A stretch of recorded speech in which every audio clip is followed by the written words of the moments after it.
It's the word, y'all. It's Mazar from TNG, and we're back here with The Verdict, and today we're here with Josiah. Oh, and Ben Weber, Boston City Councilor for District 6. Today we're pretty much just doing a podcast trying to get to know you and like see where your goals are and stuff like that. Yeah, no, thanks. I got elected to the Boston City Council last November, got sworn in January 1st. It's been 3 months now working on the City Council. In terms of my goals, the first thing, they make a big deal of this thing called the maiden speech, which is like your first thing that you talk about. So the first thing I chose to talk about is evictions in the city and housing court. And so I don't know if you get evicted, you get served with a notice to quit, it's called, and it starts you on the path to eviction.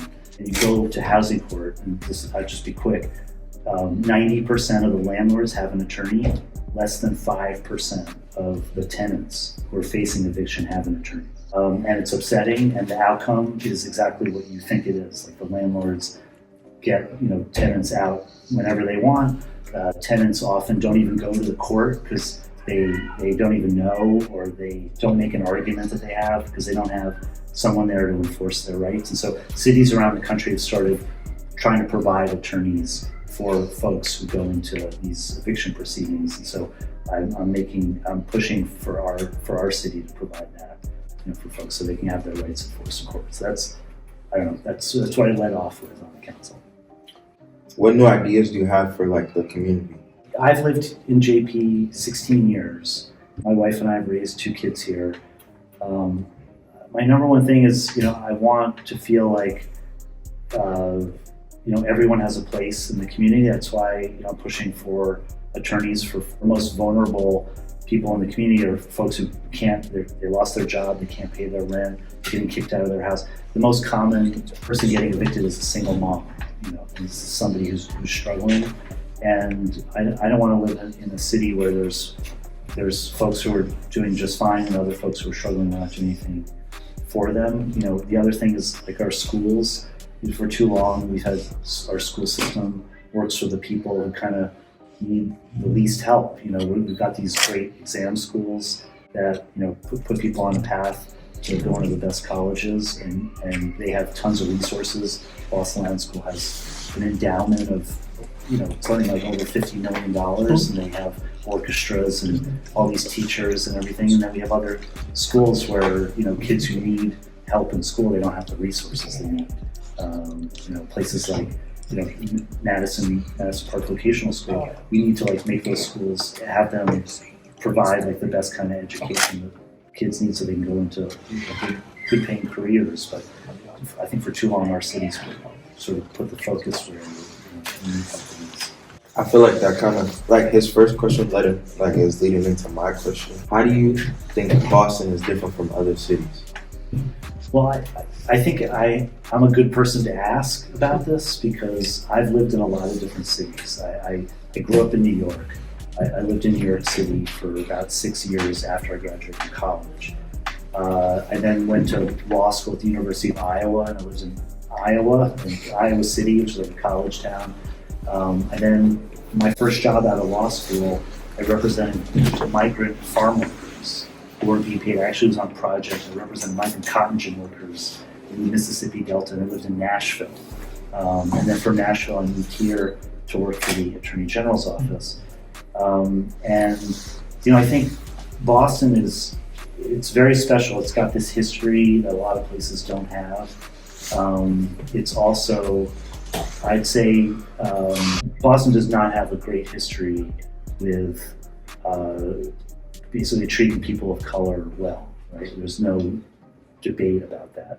I feel like in New York, growing up in New York, we look at Boston, wonder what was going on, here.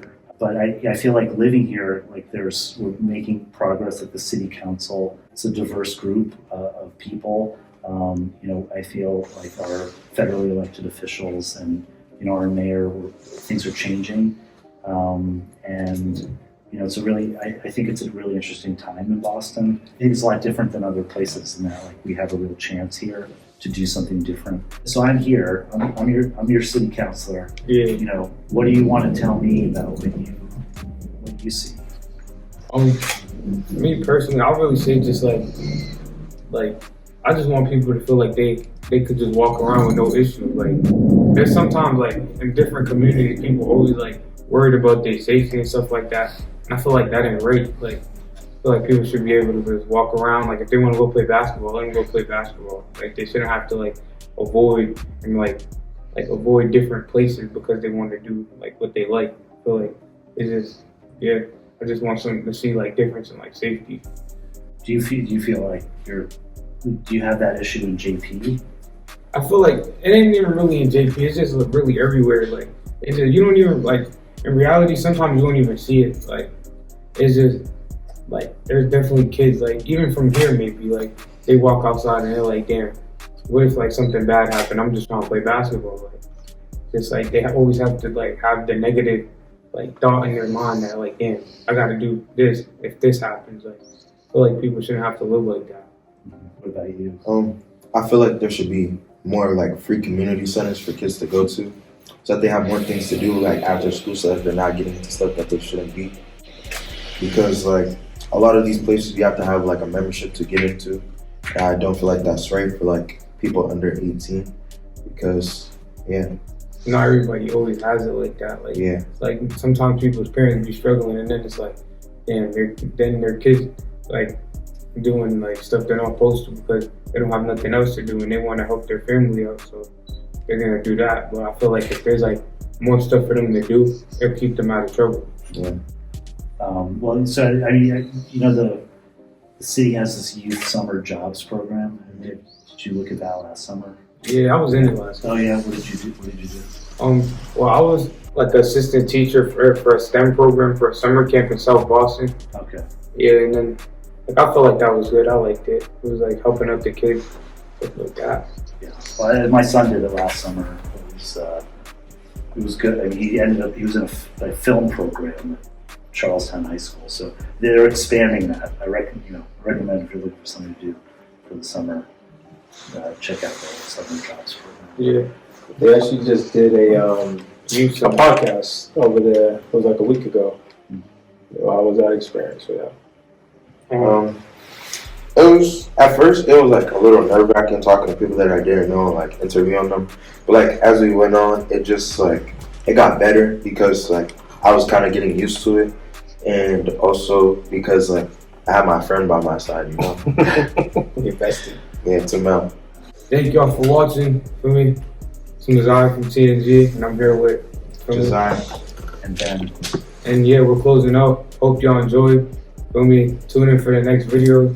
Like, comment, subscribe. Yeah. Woo!